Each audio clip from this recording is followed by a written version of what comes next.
Media యొక్క impact చాలా కనబడుతూ ఉంది. అంటే ప్రధానంగా సోషల్ మీడియా సార్ ఇప్పుడు లాస్ట్ 5 ఇయర్స్కి మనం కంపేర్ చేసినట్టయితే కొన్ని వందల యూట్యూబ్ ఛానల్స్ వచ్చాయి. తర్వాత ప్రజల యొక్క వ్యూవర్షిప్ కూడా పెరిగింది బాగా.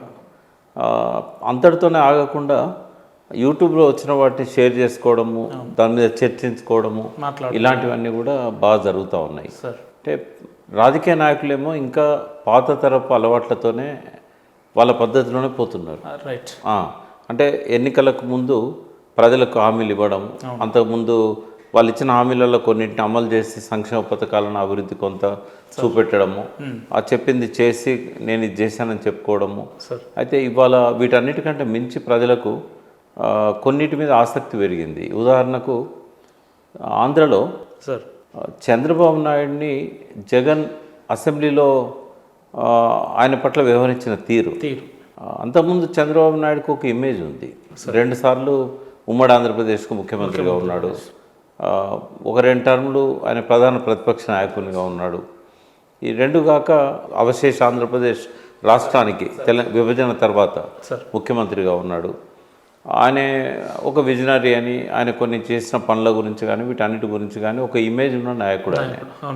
అంత దుర్భాషలు ఆడము, ఆయన పట్ల అనుచితంగా ఆయన పట్ల వ్యవహరించడం జగన్ కనీసము రాజశేఖర రెడ్డి గారికి సమకాలికుడు.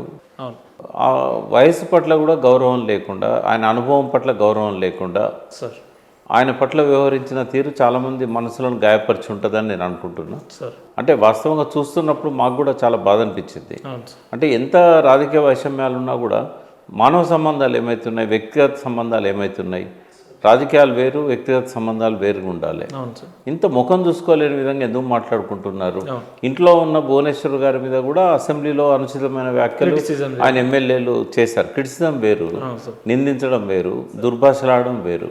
అంటే చాలా గీతలు దాటి వ్యవహరించారు వైఎస్ఆర్సీపీ కార్యకర్తలు కావచ్చు, అక్కడ ఉన్న నాయకులు కావచ్చు.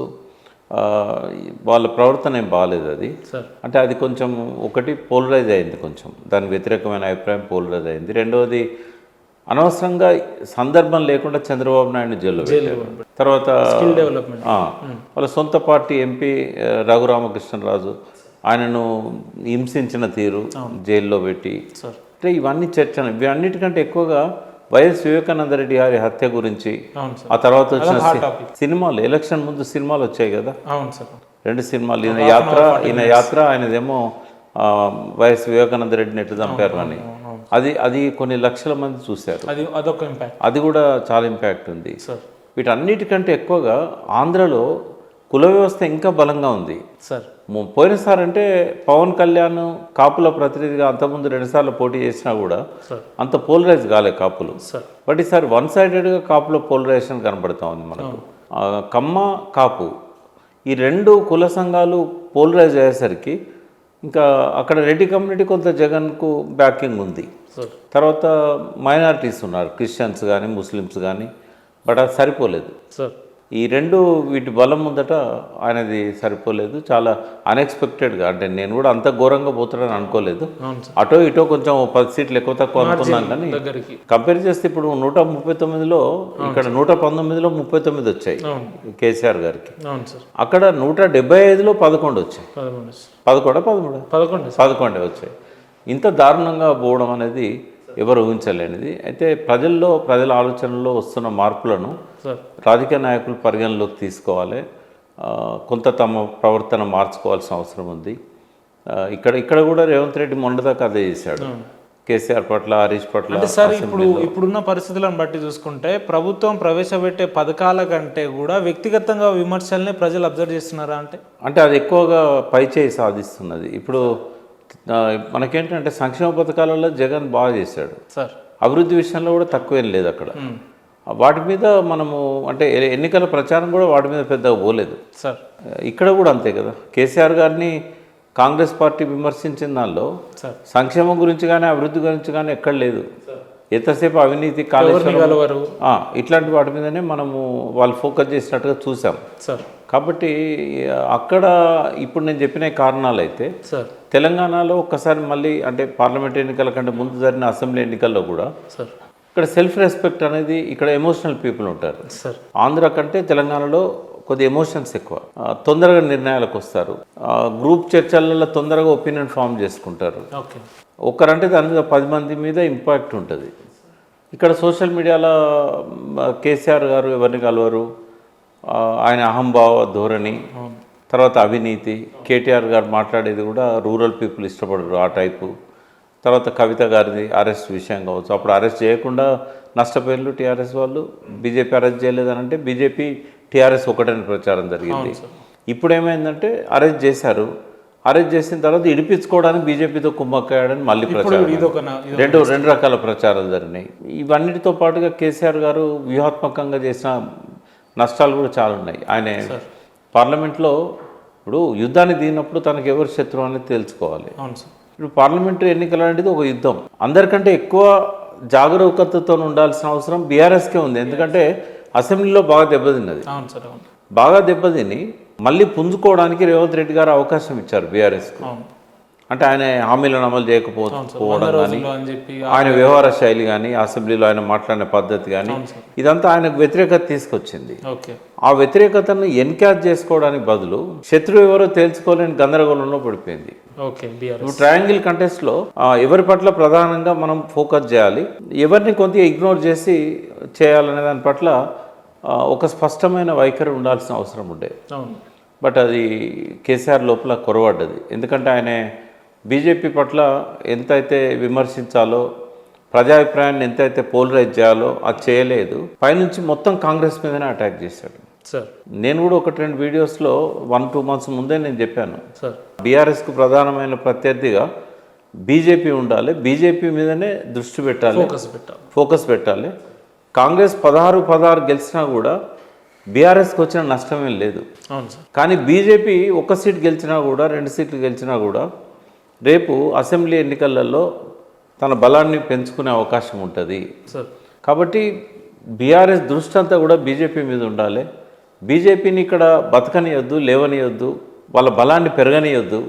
పార్లమెంట్ ఎన్నికలే దానికి పోరాట వేదిక అని ఎంత చెప్పినా కూడా ఆయన అసలు దాన్ని పట్టించుకోకపోగా ఒక రాంగ్ మెసేజ్ ఇచ్చాడు కింద క్యాడర్ వరకు కూడా. ఏమనంటే ఎంతసేపు రేవంత్ రెడ్డి కాంగ్రెస్ అంటే ఆయనను బాగా అవమానపరిచింది రేవంత్ రెడ్డి. ఆ లోపల ఎక్కడో అది బాగా రగులుతూ ఉంటుంది. నన్ను ఇట్లా తిడతాడా, అట్లా తిడతాడా ఈ చిన్న పిల్లవాడు అంటే ఇవన్నీ ఆయన మనసులో బాగా ఎప్పుడు అవకాశం వచ్చినా కూడా ఫోకస్ కాంగ్రెస్ మీదనే పోయింది తప్ప ఆయన ఎన్నికల ప్రచారం అంతా కాంగ్రెస్ వ్యతిరేక ప్రచారమే.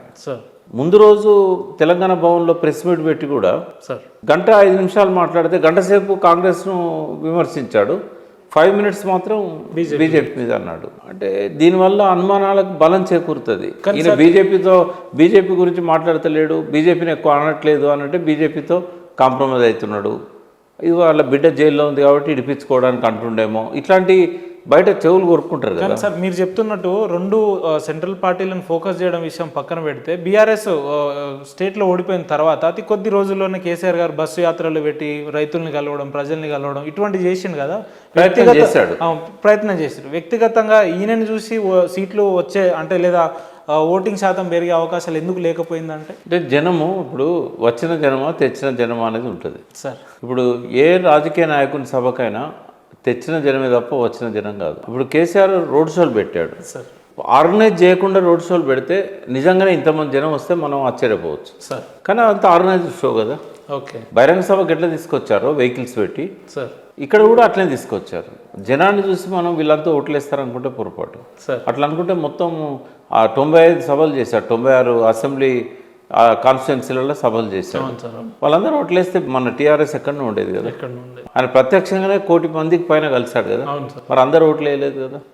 అంటే ఈ జనాన్ని చూసి ఓట్లేస్తారనుకోవడం తప్పు. జనం లోపల స్పందన కూడా కార్యకర్తలు ప్రతి పార్టీకి ఉంటారు. వాళ్ళు ఈలలు వేస్తారు, చప్పట్లు కొడతారు, జై కొడతారు, ప్రశ్నలకు స్పందిస్తారు. అది కూడా ఇండికేటర్ కాదు.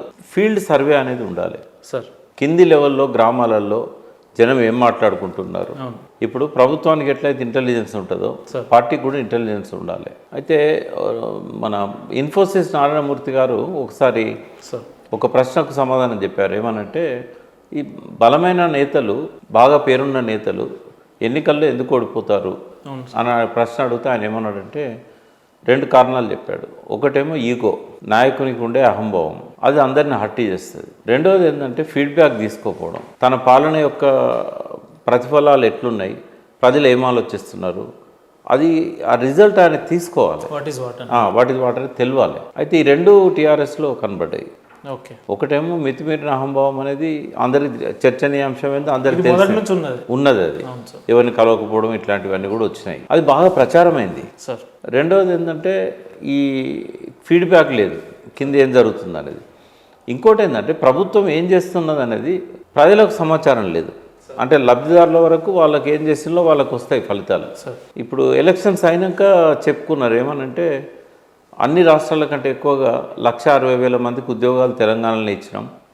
గత 10 ఏళ్లలో జనాభా ప్రపోర్షన్తో చూసినప్పుడు ఎక్కడ కూడా ఇన్ని ఉద్యోగాలు రాలేదు అని అన్నారు. అంటే we're number 1 in providing jobs అని. అవును అది ముందే ఎందుకు చెప్పలేదు? తెలియాలి కదా అందరికీ, యూత్కు తెలియాలి కదా.